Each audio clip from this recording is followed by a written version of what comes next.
En la franja costera del Golfo de México, donde la humedad de la selva tropical veracruzana se encuentra con el calor sofocante del trópico, existe una región donde el aire no huele a salitre ni a pantano, sino a un perfume profundo, dulce y embriagador que parece adherirse a la piel. Es Papantla, el corazón del antiguo imperio totonaca, la tierra de los tres corazones y sobre todo la cuna biológica y espiritual de la vainilla. Aquí, entre las ruinas de ciudades prehispánicas devoradas por la vegetación y los naranjales interminables, crece una orquídea que el mundo entero codicia como un lujo gastronómico, pero que muy pocos entienden realmente: la vainilla planifolia. Para los mercados gourmet de Europa o Asia, la vainilla es el oro negro, la segunda especia más cara del planeta después del azafrán, un polvo exótico que da sabor a postres refinados. Pero para los indígenas totonacas, habitantes originales de estas tierras húmedas, la vainilla es Xanat, la flor recóndita. Es la hija de una princesa legendaria que fue sacrificada por un amor prohibido y cuya sangre, al tocar la tierra fértil, se transformó en la liana aromática que hoy sustenta su cultura. Su cultivo no es simplemente agricultura, es un acto de devoción religiosa, un diálogo constante con la selva. El custodio viviente de esta tradición milenaria en la pequeña comunidad de El Remolino era conocido por todos como Tata Osorio, un anciano de 75 años, con la piel del color de la caoba tallada por el sol y manos nudosas que conocían cada secreto de la tierra. Tata Osorio lideraba un clan familiar extenso que había cuidado las mismas 3 hectáreas de vainillales bajo la sombra protectora de árboles madre durante 4 generaciones ininterrumpidas. Eran gente pacífica, de pasos silenciosos, que caminaban descalzos por la tierra negra para no lastimar las raíces superficiales y delicadas de las orquídeas. No poseían riquezas materiales, no tenían cuentas bancarias abultadas ni vehículos nuevos. Su verdadero banco, su tesoro, era el beneficio, una bodega construida con madera de cedro rojo donde, durante meses, las vainas verdes se curaban lentamente al sol y sudaban en cajones de madera hasta transformarse en varas flexibles, negras y brillantes, cargadas de la vanillina cristalizada que vale una fortuna. Vivían en una armonía frágil pero sostenida con los ciclos de la naturaleza, respetando las fases de la luna para la siembra y temiendo los huracanes que podían arrasar años de trabajo en una noche. Pero esa armonía ancestral estaba a punto de ser destrozada por una fuerza moderna que no respetaba ciclos, ni tradiciones, ni vidas, la codicia voraz y estúpida del crimen organizado. La amenaza se materializó una tarde calurosa de marzo, justo cuando las vainas en las lianas estaban gordas, alcanzando su tamaño máximo, pero aún completamente verdes e inmaduras. El silencio vibrante de la selva, compuesto por el canto de las cigarras y el murmullo del viento en las hojas de plátano, fue roto violentamente por el rugido de motores de combustión interna. 3 camionetas pick-up de doble cabina, sin placas de circulación y con los vidrios polarizados al máximo, irrumpieron en el camino vecinal de terracería que llevaba a la propiedad de los Osorio. Las llantas anchas aplastaban los helechos y la música de banda a todo volumen anunciaba la llegada de los nuevos depredadores. Eran los Turbos, una célula criminal escindida de un cártel mayor, compuesta por hombres jóvenes, violentos y profundamente ignorantes de las leyes del campo, que habían decidido diversificar su portafolio criminal. Ya no les bastaba con el secuestro express o el cobro de piso en las ciudades. Ahora querían el control de los productos agrícolas de alto valor. Habían escuchado rumores de que el kilo de vainilla curada gourmet se cotizaba en $500 en el mercado internacional. No veían una flor sagrada que requería 9 meses de gestación. Veían billetes verdes colgando de los árboles, listos para ser arrancados. El líder del grupo era un hombre joven, brutal y de poca paciencia apodado El Ciclón. Bajó del primer vehículo con un fusil de asalto AK-47 colgado al hombro, con una correa táctica y unas botas de piel de avestruz inmaculadas que se hundieron inmediatamente en el barro rojizo del sendero. Caminó con arrogancia hacia el porche de la humilde casa de los Osorio, donde la familia estaba terminando la comida del mediodía. «Buenas tardes tengan todos», gritó el Ciclón con una falsa cortesía que helaba la sangre más que cualquier insulto. «Venimos a hacer negocios. Se dice en el pueblo que ustedes tienen la mejor vainilla de la zona». Tata Osorio se levantó lentamente de su silla de madera, limpiándose la boca con un pañuelo de tela. Sus hijos y nueras se quedaron sentados, tensos, mirando las armas largas que portaban los recién llegados. «La vainilla todavía no está lista, joven», respondió el anciano con una voz tranquila pero firme, tratando de educar a la bestia. «Está verde. Le faltan al menos 2 meses para el corte. Si se corta ahora, no sirve. No desarrolla el aroma. Se pudre en una semana». El ciclón soltó una carcajada seca y pateó una maceta de barro con hierbas medicinales, rompiéndola en pedazos. A mí no me importa si sirve o no, viejo. Yo no soy cocinero. Yo tengo compradores que pagan por kilo, no por aroma. Vengo por la cosecha. Toda. Ahora mismo. No se puede, insistió Tata Osorio, en un intento desesperado por hacer entender la biología básica a un hombre que solo entendía el lenguaje del plomo. Si cortan la vainilla verde, están matando el trabajo de un año y perdiendo el dinero. Es como cortar un fruto que no ha madurado, no tiene valor. A mí no me das clases tú, indio, bramó el narco, perdiendo la paciencia y mostrando su verdadera naturaleza. Hizo una señal brusca a sus hombres que esperaban en las camionetas. Cárguenlo todo, y si batallan, arrancan la mata entera.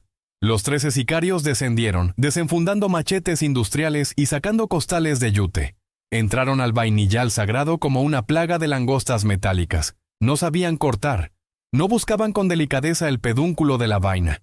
Daban machetazos a diestra y siniestra, con furia, cortando las lianas principales que tardarían años en regenerarse, destrozando los tutores vivos de naranjo, pisoteando las orquídeas jóvenes que darían fruto el próximo año. Estaban cometiendo un ecocidio y un suicidio económico al mismo tiempo, cegados por la estupidez de la avaricia inmediata. Fue entonces cuando ocurrió la tragedia que cambiaría el destino del clan. Ramiro, el nieto menor de Tata Osorio, un muchacho de apenas 17 años, delgado y fibroso, que además era un orgulloso volador de Papantla, uno de los danzantes sagrados que se lanzan al vacío desde un poste de 30 metros, atado solo de los pies para pedir fertilidad a los dioses. No pudo soportar la visión de la destrucción del patrimonio de su abuelo.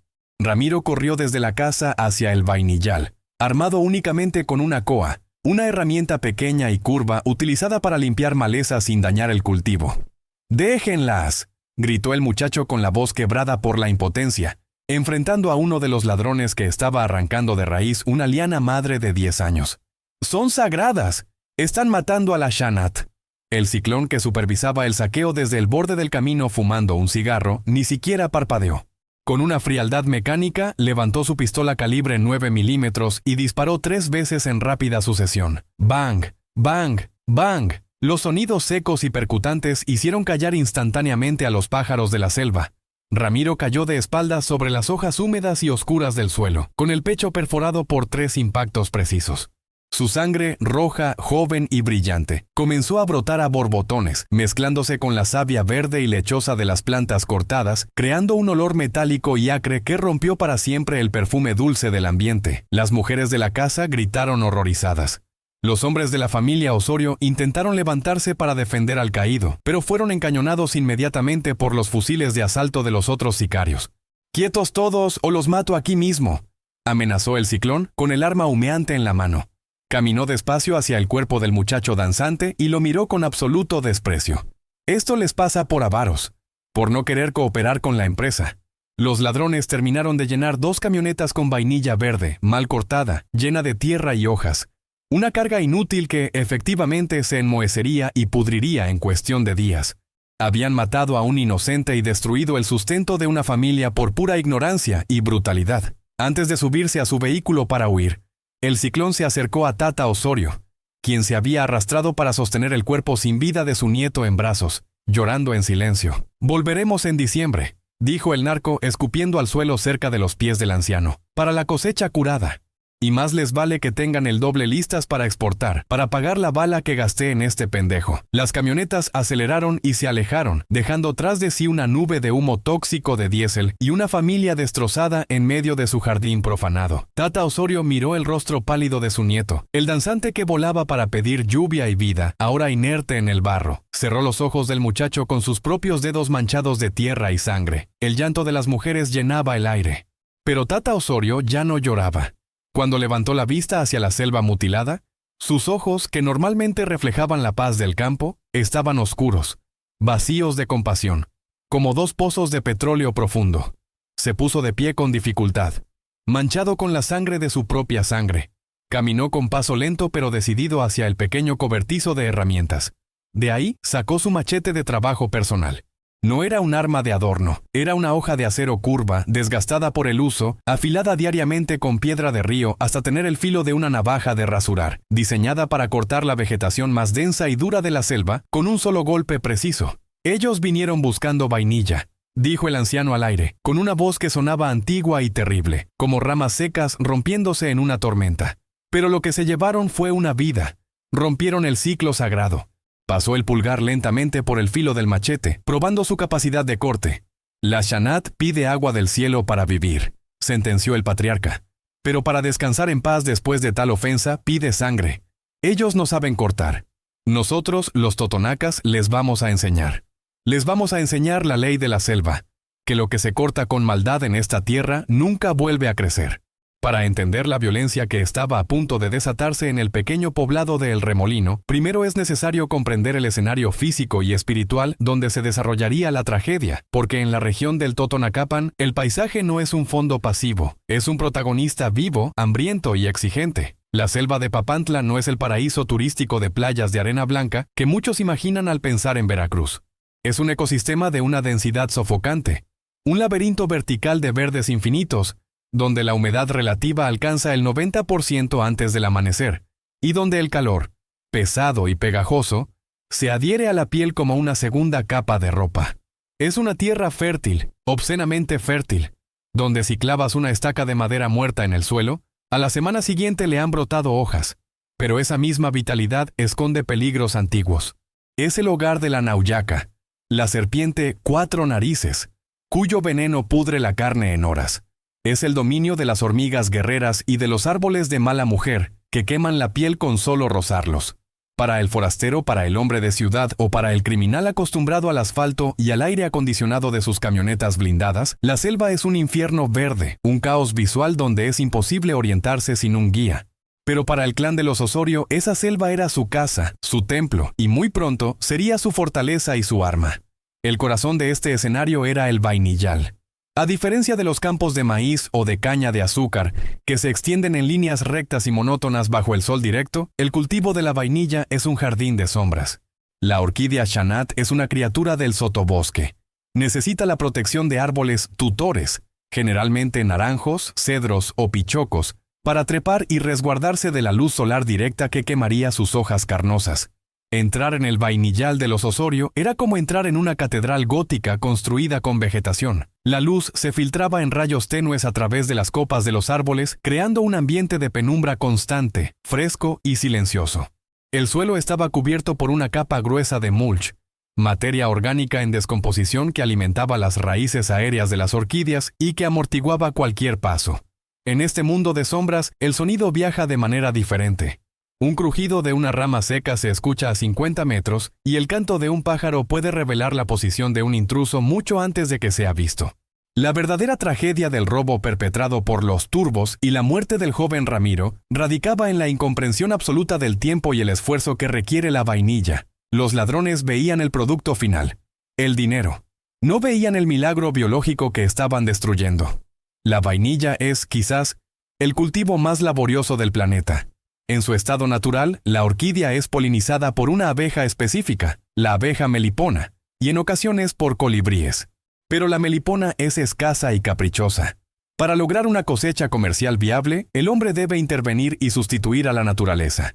Durante la temporada de floración, que ocurre en marzo y abril, las mujeres y los hombres del clan Osorio salían cada mañana, antes de que el sol calentara demasiado, armados únicamente con un pequeño palito de bambú o una espina de naranjo. Tenían que buscar entre la maraña verde las flores amarillas que acababan de abrirse. La flor de la vainilla es efímera. Vive solo unas pocas horas. Si no se poliniza antes del mediodía, se marchita y cae, y la oportunidad de fruto se pierde para siempre. El proceso de polinización manual es un acto de amor y cirugía de precisión. El agricultor debe levantar con el palito la membrana que separa el estambre del pistilo, el rostelum, y presionar suavemente para unir las partes masculina y femenina de la flor. Es el matrimonio de la orquídea. Un trabajador experto puede cazar 1000 flores en una mañana, pero debe hacerlo con una delicadeza extrema, porque si presiona demasiado, mata la flor. Si presiona muy poco, no hay fecundación. Tata Osorio había enseñado a sus hijos y nietos que este acto no era trabajo, sino una oración. Le estamos ayudando a Dios a crear, solía decir. Cada vaina verde que colgaba de las lianas representaba una mañana de atención humana, un toque personal, una esperanza. Cuando el ciclón y sus sicarios entraron con machetes y arrancaron las vainas verdes, no solo estaban robando un producto agrícola, estaban abortando miles de matrimonios florales, estaban anulando miles de horas de trabajo artesanal y despreciando la conexión íntima entre el hombre y la planta. Y eso era solo la mitad del ciclo. El escenario del conflicto futuro también incluía el beneficio, la estructura donde la vainilla se convierte en especia. Una vez cosechada en su punto exacto de madurez, generalmente en diciembre, 9 meses después de la polinización, la vainilla verde no tiene aroma ni sabor. Es amarga. Para liberar la vanillina debe pasar por un proceso de curado que dura meses. Primero se mata la vaina sumergiéndola en agua hirviendo o exponiéndola al sol intenso para detener su crecimiento biológico. Luego viene el sudado. Las vainas calientes se envuelven rápidamente en cobijas de lana gruesa y se encierran en grandes cajones de madera de cedro herméticos durante la noche. Allí, en la oscuridad y el calor, la vainilla suda, fermenta y comienza a transformarse. Al día siguiente se saca al sol para secarse y por la tarde se vuelve a guardar para sudar. Este ciclo de sol y sudor se repite docenas de veces, día tras día, semana tras semana. Es un masaje lento que requiere vigilancia constante para evitar hongos. Solo al final de este calvario químico, la vaina se vuelve negra, aceitosa, flexible y libera ese aroma inconfundible, complejo, con notas de tabaco, madera, chocolate y flores que ha seducido a emperadores aztecas y reyes franceses. El beneficio de la familia Osorio, un edificio de ladrillo y madera con un patio de secado cercado por muros altos, estaba impregnado de este olor. Era un aroma denso, casi narcótico, que se podía oler a kilómetros de distancia cuando el viento soplaba en la dirección correcta. Para los Osorio era el olor del hogar y del éxito. Para los ladrones sería el olor de la codicia. El ciclón había prometido volver en diciembre, cuando el proceso de curado estuviera terminado, para llevarse el producto listo para exportación, ahorrándose el trabajo y llevándose la ganancia neta. Había marcado el beneficio como su próximo banco a asaltar. Lo que no sabía era que Tata Osorio, en su dolor y su furia, estaba reconfigurando mentalmente ese espacio. Ya no veía el beneficio como un lugar de transformación agrícola, sino como una trampa arquitectónica. Los muros altos que protegían la vainilla del viento ahora servirían para impedir la huida.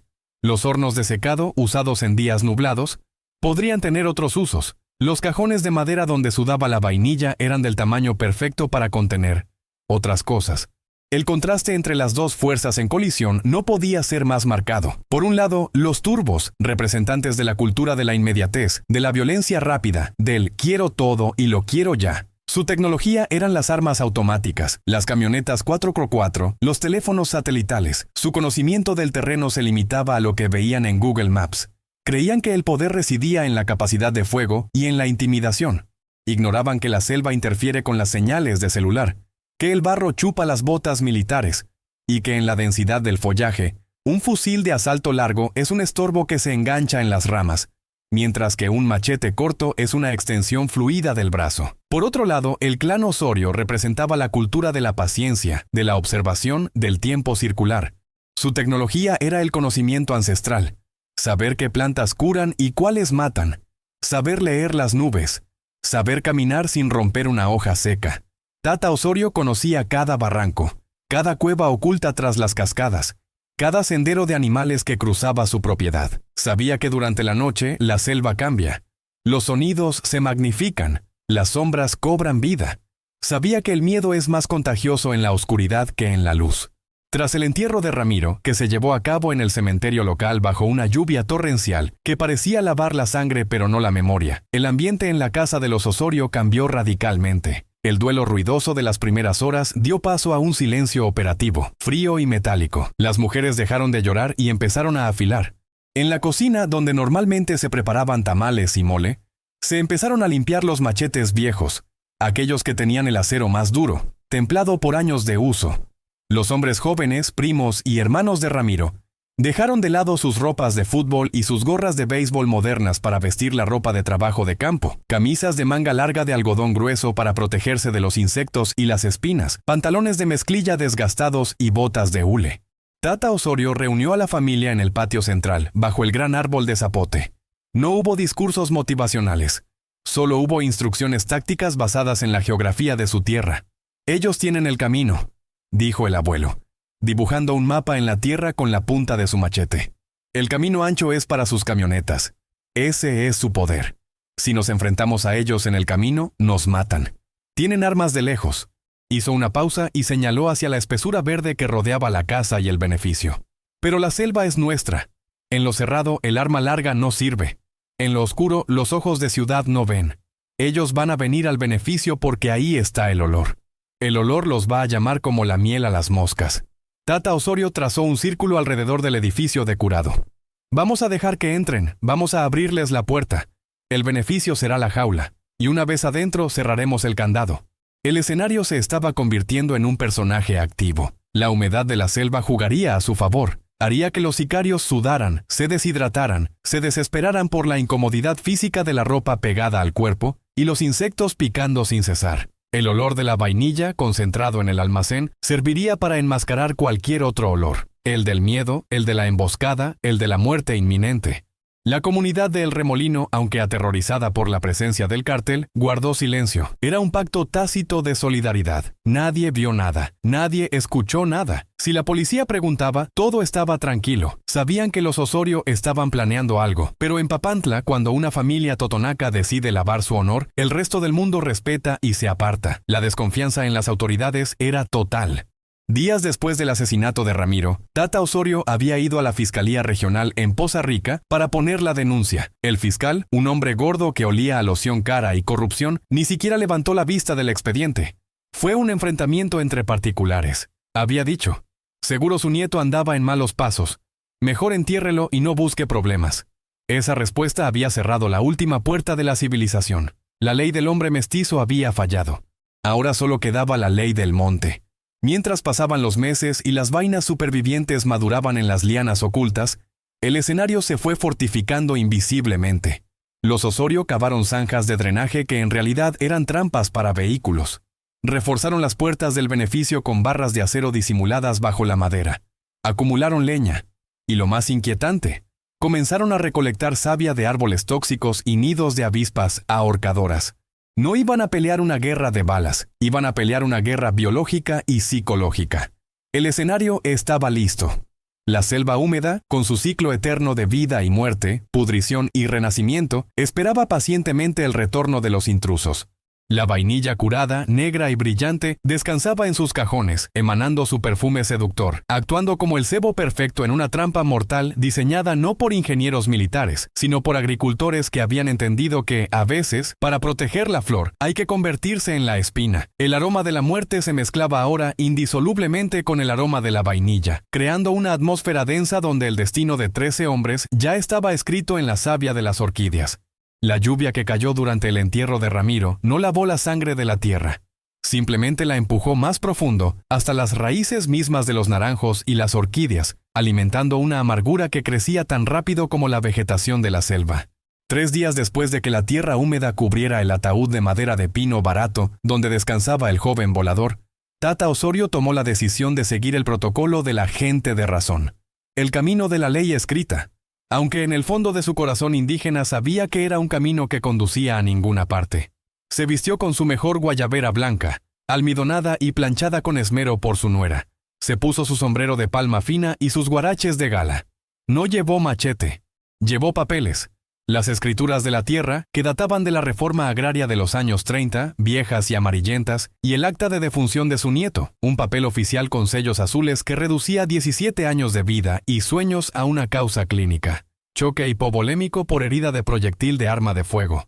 Acompañado por su hijo mayor, Rogelio, subieron a la vieja camioneta Chevrolet de la familia y condujeron las 2 horas de camino sinuoso hasta la ciudad de Poza Rica, donde se encontraba la Fiscalía Regional del Estado. El viaje fue un tránsito entre 2 realidades irreconciliables. Dejaron atrás el silencio majestuoso de los vainillales, donde el único ruido era el viento en las hojas, para adentrarse en el caos urbano de Poza Rica, una ciudad petrolera, ruidosa, caliente y fea, llena de refinerías oxidadas y tráfico agresivo. Al llegar al edificio del Ministerio Público, una estructura de concreto despintado que parecía una caja de zapatos sucia, el olor a vainilla fue reemplazado por el olor a sudor rancio, cloro barato y desesperanza. La sala de espera era un purgatorio burocrático. Había madres llorando por hijos desaparecidos, campesinos a los que les habían robado el ganado, y gente con la mirada vacía que llevaba horas esperando un sello. Tata Osorio y Rogelio esperaron 5 horas. 5 horas sentados en sillas de plástico duro, bajo la luz parpadeante de un tubo fluorescente que zumbaba como una mosca atrapada, viendo cómo los secretarios entraban y salían con expedientes bajo el brazo, ignorando a la gente como si fueran muebles. Finalmente, cuando el sol de la tarde empezaba a calentar las ventanas sucias, un auxiliar gritó el apellido Osorio. Fueron conducidos a una oficina pequeña, sin ventilación, donde un ventilador de pedestal apenas movía el aire caliente. Detrás de un escritorio metálico abollado estaba el licenciado Mondragón, el fiscal encargado. Era un hombre obeso, con la camisa desabotonada en el cuello y manchas de salsa en la corbata, que tecleaba en su celular sin levantar la vista. «A ver, rápido, que tengo mucha chamba», dijo Mondragón, dejando el teléfono sobre una pila de carpetas sin resolver. «Homicidio y robo, ¿verdad? En El Remolino». «Asesinaron a mi nieto, señor», dijo Tata Osorio con dignidad, colocando el acta de defunción sobre el escritorio. «Y destruyeron mi cosecha. Fueron hombres armados. Se hacen llamar Los Turbos». Al escuchar el nombre del grupo criminal, el lenguaje corporal del licenciado cambió. Dejó de mostrar aburrimiento y mostró algo peor. Cautela cobarde. Se reclinó en su silla, cruzando los brazos sobre su estómago. «Mire, don Osorio, esos son temas delicados. Delincuencia organizada. Eso es fuero federal. Yo aquí veo delitos del fuero común. Si quiere poner la denuncia, la ponemos. Pero le voy a ser franco. Va a estar difícil». «¿Difícil?», intervino Rogelio con la voz temblorosa de rabia. «Mataron a un niño. Vinieron a nuestra casa. Sabemos quiénes son. El líder se llama El Ciclón. Tienen camionetas negras. ¿Qué más necesita?». El fiscal soltó una risa nerviosa y se limpió el sudor de la frente con un pañuelo sucio. «No es tan fácil, muchachos. Ustedes dicen que fueron ellos, pero ¿tienen pruebas? ¿Videos? ¿Testigos que quieran declarar y sostenerlo en un juicio? Porque allá en el monte, la gente habla mucho, pero luego se echa para atrás. Además», bajó la voz, inclinándose hacia adelante con una confidencialidad repugnante. «Seamos honestos. A veces los chavos se meten en problemas. ¿Su nieto no andaba en malos pasos? ¿No vendía droga? ¿No les debía dinero? Porque esos grupos no van nomás porque sí». Esa fue la daga final. La insinuación de que Ramiro, el volador sagrado, el muchacho que vivía para la danza y la flor, era un criminal, rompió algo dentro de Tata Osorio. Entendió con una claridad dolorosa que no estaba hablando con un representante de la justicia. Estaba hablando con un empleado administrativo del miedo. El Estado no existía en Papantla. El edificio, los sellos, los uniformes, todo era una pantomima. «Mi nieto era un hombre de bien», dijo Tata Osorio poniéndose de pie y recogiendo sus papeles con manos firmes. «Era un volador. Le rezaba al sol. Usted no entendería eso, porque usted le reza al dinero y al miedo». «Cuidado con cómo me habla, viejo», gritó el fiscal golpeando la mesa. «Lo puedo arrestar por desacato. Le estoy dando un consejo de amigo. No le mueva al avispero. Váyase a su rancho, siembre otra cosa y deje de buscar culpables donde solo va a encontrar plomo. Si sigue haciendo ruido, no voy a poder garantizar su seguridad». «No se preocupe, licenciado», respondió Tata Osorio mirando al burócrata a los ojos con una intensidad que hizo que el gordo desviara la mirada. «Ya no necesitamos su seguridad. Nos ha quedado claro que aquí la ley es solo para los que la compran». El viaje de regreso fue en silencio absoluto. La falla del sistema había sido total. Al cruzar el umbral invisible que separaba la ciudad de la selva, Tata Osorio sintió que se quitaba un peso de encima. La esperanza de justicia legal era una carga. Ahora que la había soltado, sus manos estaban libres para agarrar otra cosa. Pero la humillación no terminó ahí. El crimen organizado tiene oídos en todas partes, incluso dentro de las oficinas de la Fiscalía. Apenas 2 días después de su visita a Poza Rica, el mensaje llegó. No fue una carta ni una llamada. Al amanecer, cuando los trabajadores llegaron al beneficio, encontraron algo clavado en la puerta de cedro con un cuchillo de carnicero. Era la cabeza decapitada de Sultán, el viejo perro pastor de la familia, un animal noble que jamás había mordido a nadie. En el hocico del animal habían metido una nota escrita en una hoja de cuaderno con faltas de ortografía. «Para la otra es la cabeza de tu hijo, viejo chismoso. En diciembre queremos la vainilla y las escrituras del rancho. Si no, los quemamos a todos dentro de la casa. ATE, la empresa». La amenaza había escalado. Ya no se trataba solo del robo de la cosecha. Ahora querían la tierra. Querían despojarlos de su historia, de su identidad. Querían que los Osorios se convirtieran en peones en su propia tierra, o que se fueran a vivir a los cinturones de miseria de la ciudad. El ultimato estaba dado. Diciembre. Tenían 6 meses. 6 meses para ver crecer la vainilla sabiendo que estaban trabajando para sus verdugos. 6 meses para esperar la muerte. Esa noche la luna estaba en cuarto menguante, oscura y afilada como una uña. Tata Osorio no convocó a la policía, ni al alcalde, ni al cura del pueblo. Convocó al Consejo de Ancianos. No era una organización oficial. Eran los patriarcas de las 4 familias totonacas más antiguas de la zona. Hombres que recordaban las historias de cuando sus abuelos pelearon en la revolución. Se reunieron en el claro más profundo del vainillal, lejos de la casa, donde el follaje era tan denso que ni los satélites podían verlos. Encendieron una pequeña fogata, no para calentarse, sino para quemar copal y purificar el aire. Los rostros de los hombres, iluminados por las brasas, parecían máscaras de bronce. Estaba don Jacinto, que había perdido un ojo cortando caña, don Tiburcio, que conocía los secretos de las hierbas venenosas, y don Mateo, un hombre silencioso que había sido cazador en su juventud. Tata Osorio les mostró la nota y les contó lo de la fiscalía. El gobierno nos ha cerrado la puerta, dijo Osorio. La ley del mestizo dice que debemos dejarnos matar. Dice que si nos defendemos, somos nosotros los criminales. Ellos quieren la tierra, dijo don Jacinto escupiendo al fuego. La tierra no se entrega, la tierra se alimenta. Si nos vamos, la Shanat muere, agregó don Tiburcio. Estos narcos no saben cultivar. Van a echar cemento, van a meter ganado, van a sembrar droga, van a matar el espíritu del monte. ¿Qué hacemos entonces?, preguntó Osorio. Tienen armas de guerra. Nosotros tenemos machetes y coas. Don Mateo, el ex cazador, que había permanecido en silencio afilando un palo con su navaja, levantó la vista. El jaguar no tiene rifle, dijo con voz rasposa. Y sin embargo, el hombre con rifle le tiene miedo al jaguar en la noche. ¿Por qué? Porque el jaguar no avisa. El jaguar espera. El jaguar ataca cuando el hombre está cagando o durmiendo. Mateo clavó el cuchillo en el tronco de un árbol caído.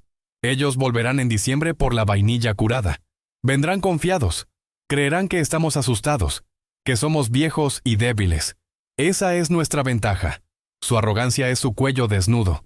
La discusión se tornó oscura, teológica. En la cosmovisión totonaca, el equilibrio es fundamental. Si tomas algo, debes dar algo a cambio. Si alguien rompe el equilibrio con violencia, la única forma de restaurarlo es con una violencia igual y opuesta. No es venganza, es corrección. Es como podar un árbol enfermo para que no contagie a los demás. No podemos matarlos a tiros, dijo Tata Osorio. Hará mucho ruido, vendrá el ejército. No necesitamos tiros, respondió don Mateo. Usaremos lo que usamos para trabajar. La herramienta. Fue entonces cuando nació la ley del machete. En el campo veracruzano, el machete es la extensión de la mano derecha. Sirve para abrir camino en la maleza, para cortar leña, para partir un coco, para matar una nauyaca. Es una herramienta de vida. Pero esa noche, los ancianos decidieron que volvería a ser una herramienta de justicia antigua. Robaron con las manos, dijo Tata Osorio visualizando el castigo. Arrancaron la flor con las manos. Tocaron lo sagrado con las manos sucias. El veredicto se formó en el aire, pesado y definitivo. Entonces les quitaremos las manos, sentenció don Tiburcio. No los mataremos a todos a menos que sea necesario, pero los marcaremos. Haremos que cada vez que quieran agarrar algo, recuerden a Papantla. Haremos que sean inútiles. Un hombre sin manos no puede disparar, no puede robar, no puede ni limpiarse el culo. Será una vergüenza viviente. ¿Y si vuelven con más gente?, preguntó alguien. Si vuelven, entonces ya no habrá testigos, dijo Osorio. Pero primero el escarmiento. Tienen que saber que aquí la vainilla se paga con sangre. El plan comenzó a trazarse con la precisión de una cosecha. No sería una batalla campal, sería una trampa. Usarían el beneficio como la ratonera. Dejarían que el olor de la vainilla curada, ese aroma por el que los imperios habían pagado fortunas, actuara como el queso. Los turbos eran codiciosos. El olor del dinero nublaría su juicio. Entrarían al almacén pensando que era un autoservicio. Y una vez dentro, en el espacio cerrado, entre los cajones de madera y los hornos de secado, la ventaja de sus armas largas desaparecería. En el combate cuerpo a cuerpo, en la oscuridad, un machete corto manejado por un hombre que ha cortado monte durante 60 años es más letal que un AK-47 manejado por un sicario drogado que no sabe dónde pisa. Al amanecer, el Consejo de Ancianos se disolvió.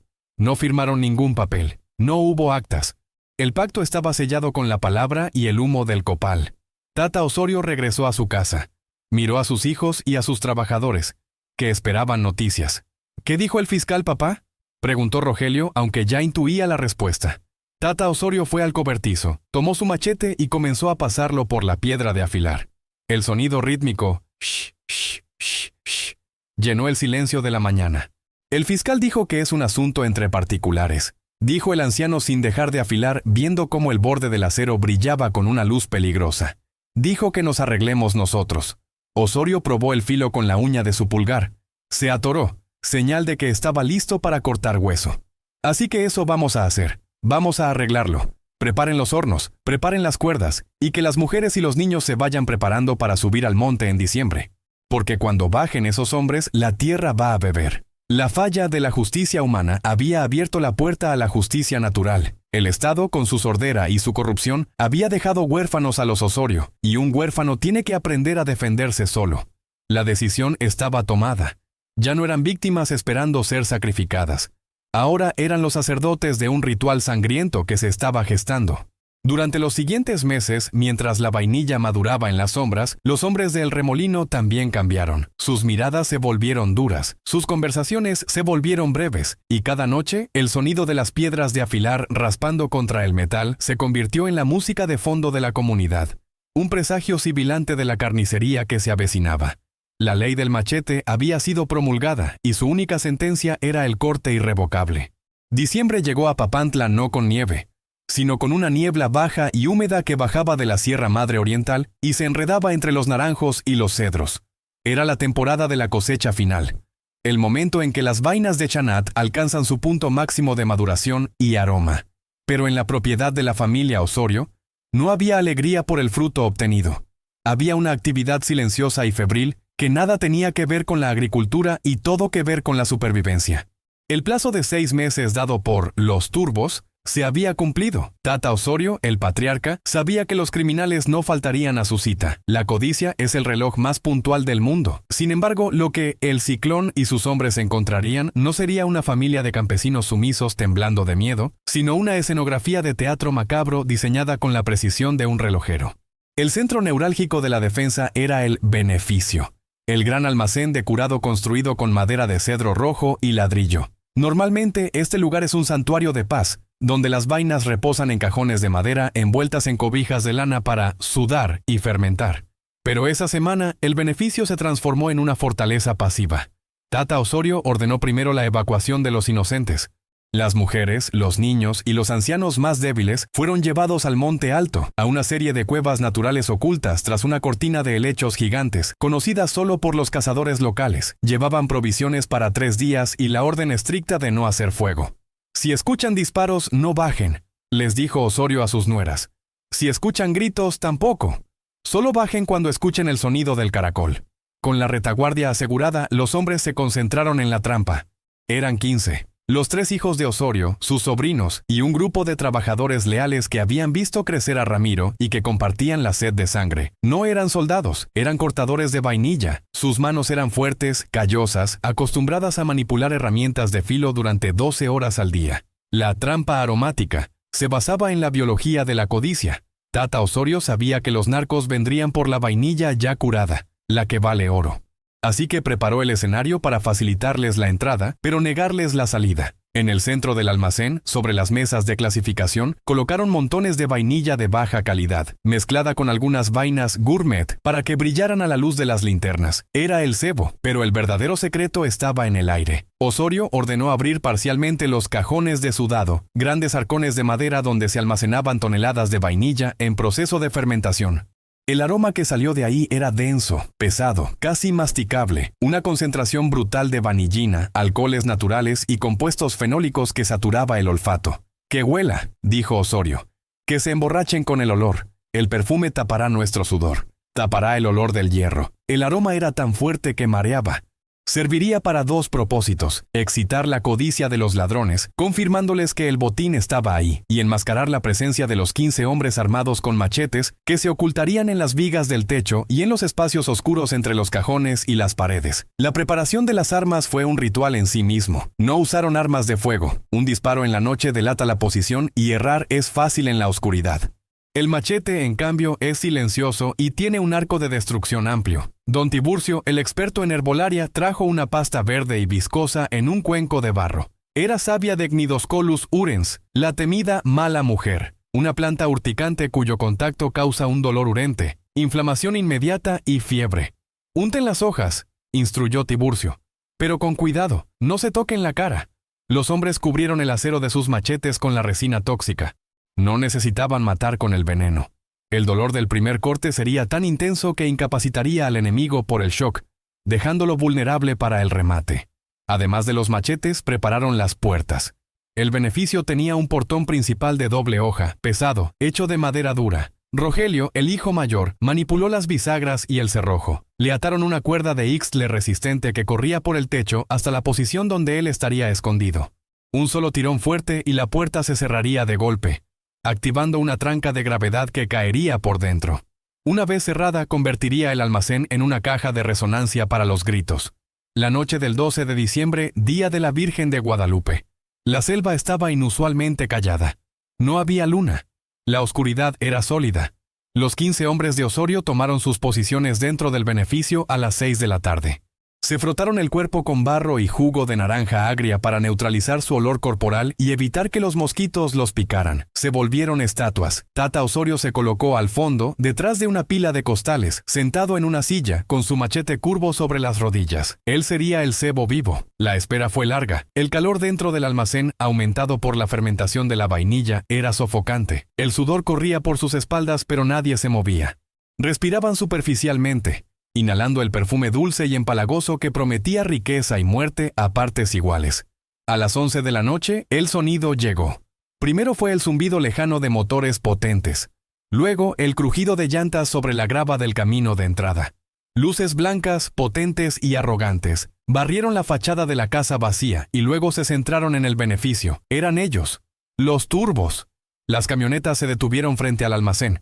Se escucharon portazos, risas y el sonido metálico de armas cargándose.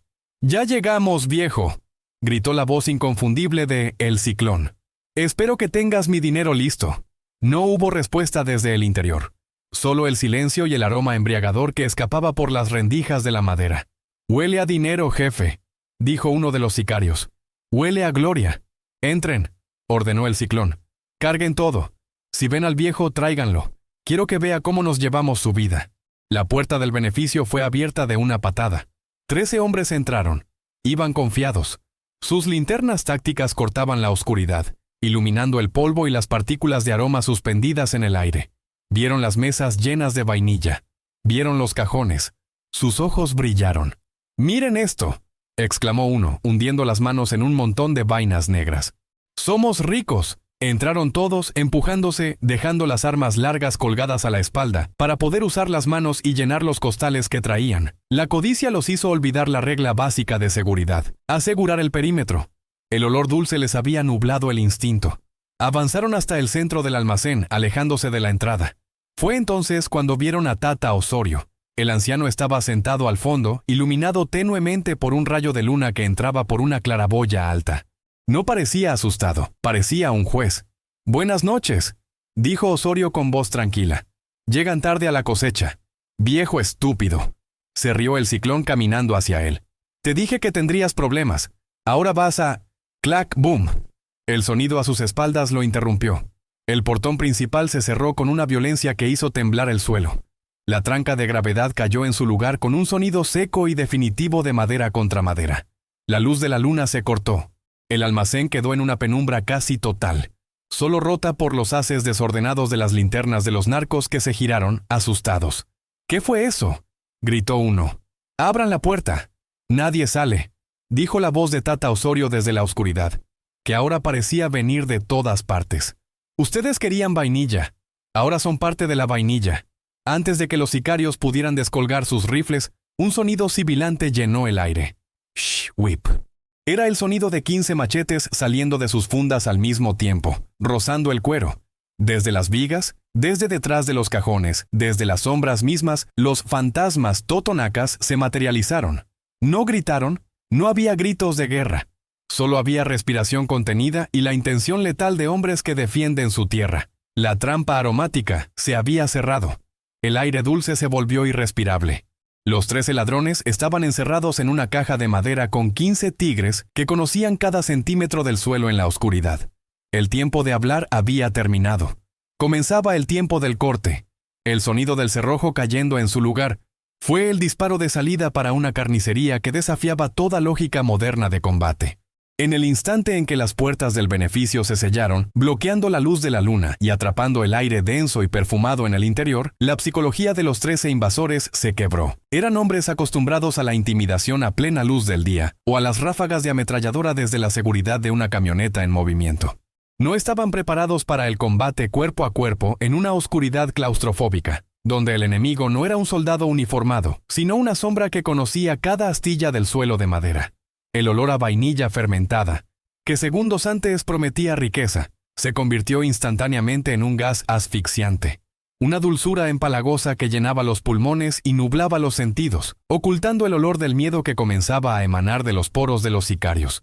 Las linternas tácticas de los turbos se movían frenéticamente, creando haces de luz erráticos que cortaban el polvo suspendido, iluminando brevemente sacos de yute, vigas de cedro y, por fracciones de segundo, el brillo húmedo de ojos que los observaban desde las alturas y los rincones oscuros. «¡Prendan las luces! ¡Maten a todo lo que se mueva!», gritó el ciclón, girando sobre sus talones, con el dedo pegado al gatillo de su fusil. Pero antes de que pudiera disparar, la selva reclamó su primer tributo. Desde las vigas superiores del almacén, donde se curaban las vainas más largas, 2 hijos de Tata Osorio se dejaron caer. No cayeron sobre los hombres, sino entre ellos. El sonido que siguió no fue un disparo, sino un siseo húmedo y cortante. ¡Tuac! El ruido inconfundible del acero afilado encontrando carne y hueso. Uno de los sicarios, que apuntaba su arma hacia la puerta cerrada, soltó un alarido que heló la sangre de sus compañeros. Su rifle cayó al suelo con estrépito. Se miró el brazo derecho o lo que quedaba de él. La mano, todavía aferrada a la empuñadura del arma, yacía en el piso de madera. El corte había sido limpio, quirúrgico, ejecutado con la fuerza de quien ha cortado troncos de encino durante 20 años. ¡Mi mano! ¡Me cortaron la mano!, aullaba el hombre cayendo de rodillas, rociando sangre arterial sobre los montones de vainilla clasificadas. El pánico estalló. Los narcos abrieron fuego. Rat-tat-tat-tat-tat.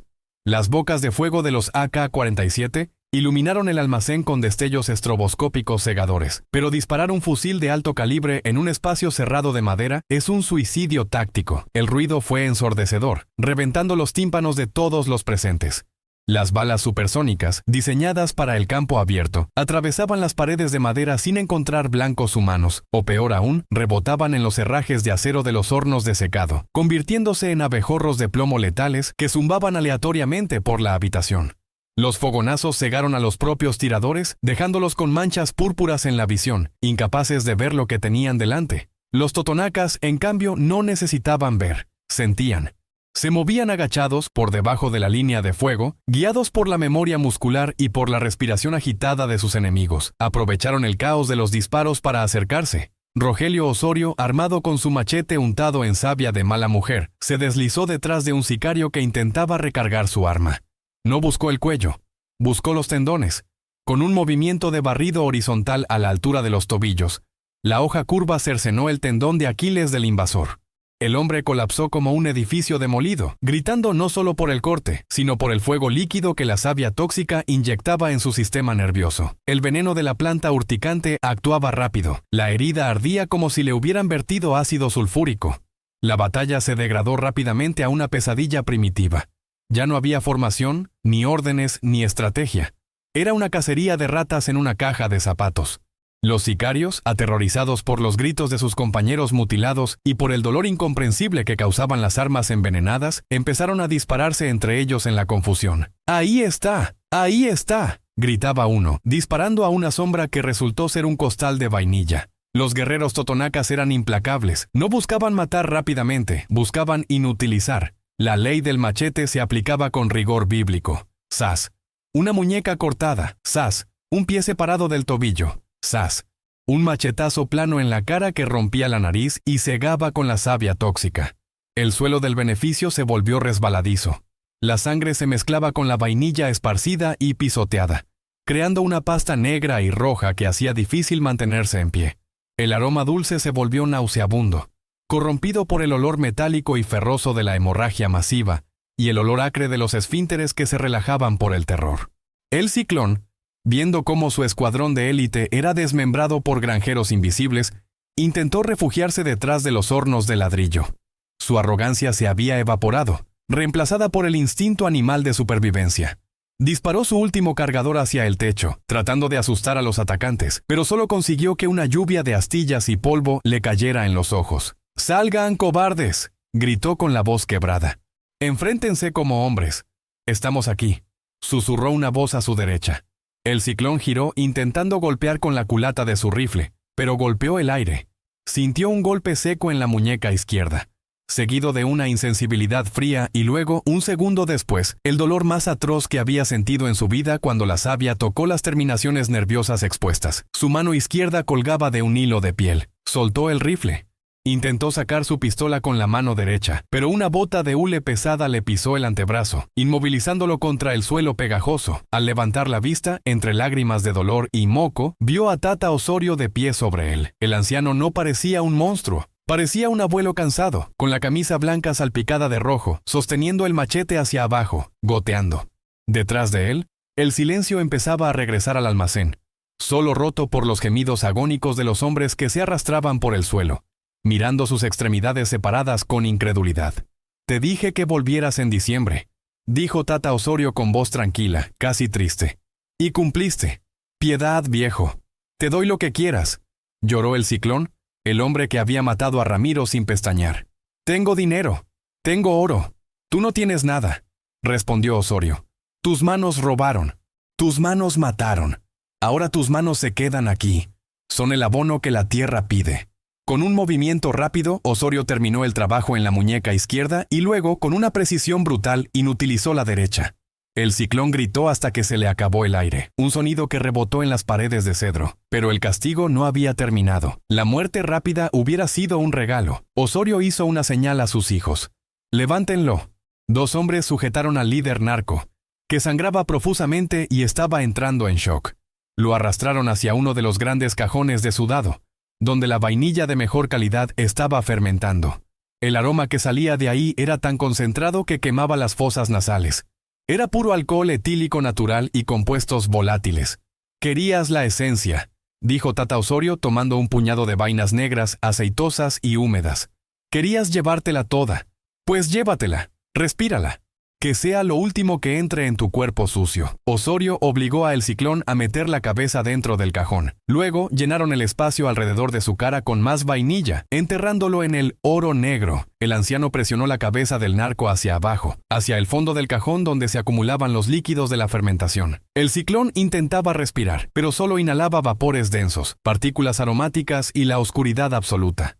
La vanillina en esa concentración es tóxica, narcótica. Su cerebro, privado de oxígeno y bombardeado por el estímulo olfativo más intenso posible, comenzó a apagarse.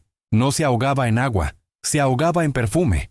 Sus pulmones se llenaron de la dulzura que había codiciado. Sus gritos se ahogaron en la masa negra de las orquídeas. Alrededor, la batalla había terminado. 12 cuerpos yacían en el suelo entre los costales rotos. Algunos ya no se movían. Habían muerto desangrados o por el shock del veneno. Otros, los que aún vivían, se habían desmayado por el dolor, acurrucados en posición fetal, abrazando sus muñones. No había ni un solo totonaca muerto. Algunos tenían cortes superficiales o golpes, pero conocían el terreno y se habían protegido mutuamente. Tata Osorio sacó la cabeza de El Ciclón del cajón. El narco estaba inconsciente, con el rostro cubierto de aceite de vainilla y los ojos en blanco, respirando agónicamente, con espuma rosada y perfumada saliendo de su boca. «No lo maten», ordenó Osorio. «Que viva lo suficiente para sentir». El anciano miró alrededor. El beneficio, su templo de trabajo, estaba profanado. La sangre estaba por todas partes, pero había una sensación de equilibrio restaurado. La balanza se había nivelado. «Abran las puertas», dijo Osorio. «El olor es muy fuerte. Necesitamos aire». Rogelio abrió el cerrojo y empujó el portón. El aire fresco de la madrugada entró de golpe, chocando con la atmósfera caliente y viciada del interior. La niebla de afuera parecía blanca y pura en comparación con el infierno rojo de adentro. Los hombres del clan Osorio, con los machetes aún en mano, contemplaron su obra. Habían realizado el corte final. No habían cosechado flores. Habían cosechado a los hombres que amenazaban su existencia. La técnica había sido la misma: paciencia, precisión y respeto por los ciclos. Tata Osorio se limpió el sudor de la frente con el dorso de la mano limpia. Miró a El Ciclón, que yacía como un bulto roto sobre las vainas que valían más que su vida. La vainilla de este año tendrá un color diferente, murmuró el anciano. Será vainilla roja. El clímax había pasado. La adrenalina comenzaba a bajar, dejando paso al temblor en las manos y a la realidad de lo que tendrían que hacer a continuación. No llamarían a la policía. No llamarían a una ambulancia. En Papantla, lo que la selva da, la selva lo quita, y el río Tecolutla estaba cerca, profundo y lleno de criaturas hambrientas que no hacían preguntas. La noche de los machetes había terminado, pero la leyenda apenas comenzaba a nacer entre los aromas de la muerte y la flor. El amanecer que siguió a la noche de los machetes no trajo la luz habitual, clara y tropical, que suele bañar la región de Papantla. Fue un amanecer gris, filtrado por una neblina baja y pegajosa que se aferraba a los naranjos y a las lianas de vainilla como un sudario de algodón sucio. Dentro del beneficio, el almacén de curado de la familia Osorio, el silencio era absoluto, una quietud pesada que contrastaba violentamente con los gritos y el caos de las horas anteriores. Tata Osorio, el patriarca que se había transformado en juez y verdugo, permanecía sentado en su silla de madera al fondo del salón. Su ropa blanca estaba manchada de salpicaduras oscuras que ya se habían secado, convirtiéndose en costras de color óxido. A sus pies, y esparcidos entre los costales de yute y los cajones de cedro, yacían los 13 hombres de los turbos. No todos estaban muertos, pero ninguno estaba entero. La ley del machete se había aplicado con una precisión quirúrgica y aterradora. Los invasores que aún respiraban lo hacían de manera superficial, desmayados por el shock hipovolémico, o inducidos al coma por el dolor insoportable de la savia de mala mujer que había entrado en su torrente sanguíneo a través de los cortes. El aire del almacén era una mezcla olfativa imposible de describir y difícil de olvidar. La dulzura empalagosa y narcótica de toneladas de vainilla fermentada luchaba por enmascarar el olor ferroso, cobrizo y agrio de la sangre masiva y los fluidos corporales liberados por el terror. Era el perfume de una pesadilla. Una fragancia que se quedaría grabada en la memoria olfativa de los Osorio para siempre. La primera orden de Tata Osorio al salir el sol no fue celebrar, ni rezar, sino limpiar. En la lógica de la selva, la supervivencia depende de no dejar rastros. Si la policía o el ejército encontraban esa carnicería, la familia terminaría en la cárcel y las tierras serían confiscadas. Si el cártel encontraba los cuerpos, la venganza sería una guerra total. Pero si los hombres simplemente desaparecían, si se los tragaba la tierra, entonces nacería el miedo. Y el miedo es la muralla más efectiva. «Traigan la camioneta vieja», ordenó el anciano con voz ronca, «y traigan mucha cal». Los hijos y los trabajadores, con los rostros endurecidos y los ojos vacíos de quien ha cruzado un umbral moral sin retorno, comenzaron la tarea macabra. Cargaron los cuerpos inertes, tanto los cadáveres como los moribundos, en la parte trasera de una camioneta de redilas usada para transportar naranjas podridas. No hubo piedad ni vacilación. Esos hombres habían dejado de ser humanos en el momento en que entraron al beneficio. Ahora eran simplemente materia orgánica. Desechos tóxicos que debían ser procesados. El destino final no sería una fosa clandestina en el monte, donde los perros o los jabalíes podrían desenterrar los huesos. El destino era el agua. A pocos kilómetros de la propiedad de los Osorio, el río Tecolutla serpentea ancho y profundo hacia el Golfo de México. Es un río de aguas turbias, cargadas de sedimentos, con corrientes traicioneras y remansos oscuros rodeados de manglares, y en esos manglares habitan los verdaderos reyes del río, los cocodrilos de pantano, Crocodilus moreleti, animales prehistóricos, pacientes y siempre hambrientos, que no dejan evidencia. Condujeron hasta una zona conocida como el Estero del Silencio, un lugar apartado donde el río se estanca y la vegetación es tan densa que forma un túnel verde sobre el agua. Allí, bajo la sombra de los mangles, descargaron su carga. El Ciclón, el líder arrogante que había exigido la cosecha y la tierra, tuvo un momento final de conciencia. Despertó cuando lo arrastraban por el barro de la orilla. Intentó gritar, pero su garganta estaba quemada por los vapores químicos de la vainilla, y su cuerpo mutilado no respondía. Solo pudo abrir los ojos y ver el agua marrón. Tata Osorio se paró junto a él por última vez. «Querías llevarte todo lo que produce esta tierra», dijo el viejo Totonaca, mirando al narco sin odio, con la frialdad de un sepulturero. «Pues la tierra te acepta. Ahora vas a alimentar al río que riega nuestras plantas». Con un empujón fuerte, el cuerpo del Ciclón rompió la superficie del agua y se hundió. El chapoteo atrajo la atención inmediata de las formas rugosas que flotaban como troncos a unos metros de distancia. El agua se agitó violentamente. Hubo un remolino de espuma roja que duró apenas unos segundos, y luego el río Tecolutla volvió a su calma habitual, fluyendo indiferente hacia el mar, guardando el secreto en sus entrañas digestivas. Uno a uno, los 13 invasores fueron entregados al ecosistema. No hubo cruces, no hubo oraciones, fue una devolución. De regreso en la hacienda, la limpieza del beneficio fue exhaustiva.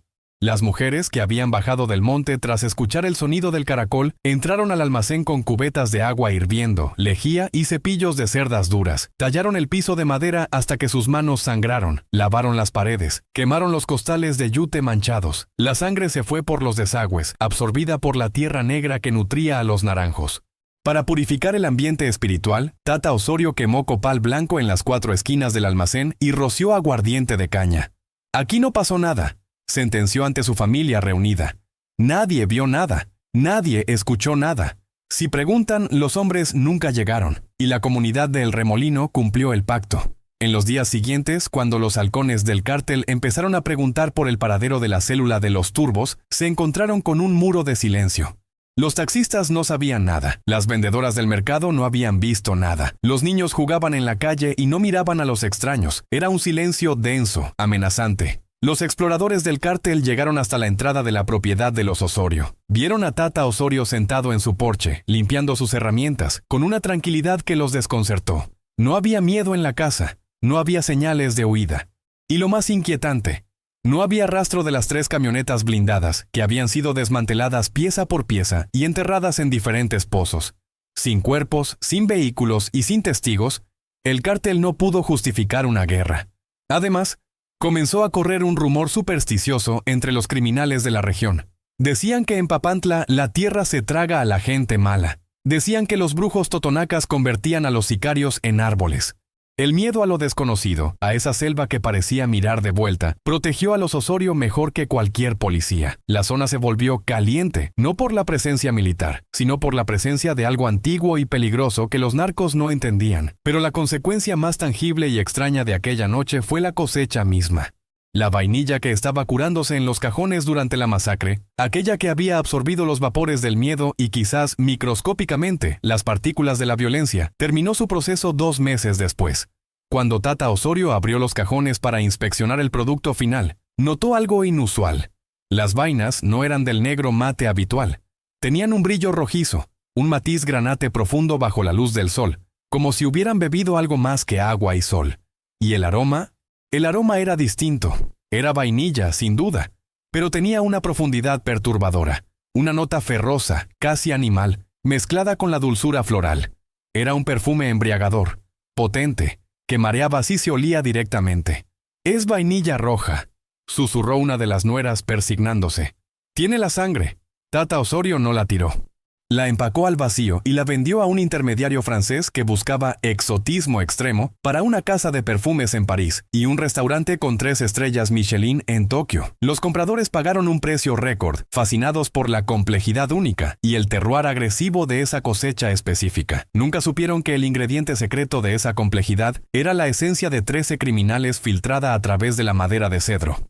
Con el dinero de esa venta, los Osorio compraron más tierras, reforzaron las cercas y enviaron a los nietos más jóvenes a estudiar a la universidad, lejos de la selva. La vainilla roja salvó económicamente a la familia y aseguró su futuro por una generación más.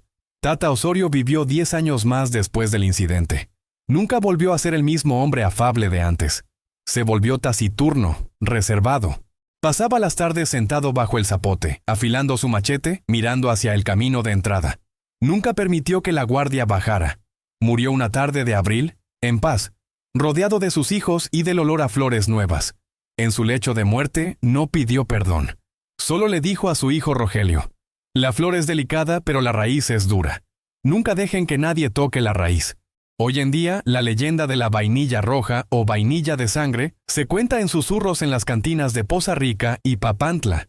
Se dice que hay una bodega en la selva donde los que entran a robar no salen y que sus gritos se convierten en perfume. Los delincuentes evitan la propiedad de los Osorio. Prefieren robar ganado o asaltar camiones en la autopista. Han aprendido a la mala que los totonacas son gente de paz, pero que su paciencia tiene un límite. y que ese límite está trazado con el filo de un machete de trabajo. La familia Osorio sigue cultivando. Cada diciembre, cuando la vainilla se pone a sudar en los cajones, dicen que el aroma trae recuerdos. Para algunos es el recuerdo de la riqueza, para otros el recuerdo de la justicia. La cicatriz en la tierra ha sanado, cubierta por helechos y musgo, pero la memoria permanece intacta. Esta historia, brutal y aromática, nos deja con una reflexión incómoda sobre la naturaleza de la justicia en lugares donde el Estado es una sombra ausente. ¿Fue defensa propia o fue barbarie? ¿Es el machete de Tata Osorio un instrumento del mal o la única herramienta posible para preservar la vida y la cultura ante la depredación? Cuando disfrutes de un postre de vainilla auténtica, cuando huelas ese perfume que evoca la infancia y la dulzura, recuerda que detrás de esa delicadeza puede haber una historia de resistencia feroz. Recuerda que en la selva de Veracruz, la belleza y la muerte crecen en la misma rama, entrelazadas como la orquídea en el árbol. Gracias por acompañarnos en este viaje al corazón oscuro de Papantla. Si esta historia te ha provocado escalofríos o te ha hecho pensar, te pido que te suscribas al canal. Ayúdanos a seguir contando las historias que la selva calla. Dale like al video, comparte este relato con tus amigos, especialmente con aquellos que aman la cocina, y déjame tu opinión en los comentarios. ¿Tú qué hubieras hecho en el lugar de Tata Osorio? ¿Habrías entregado la tierra o habrías afilado el machete?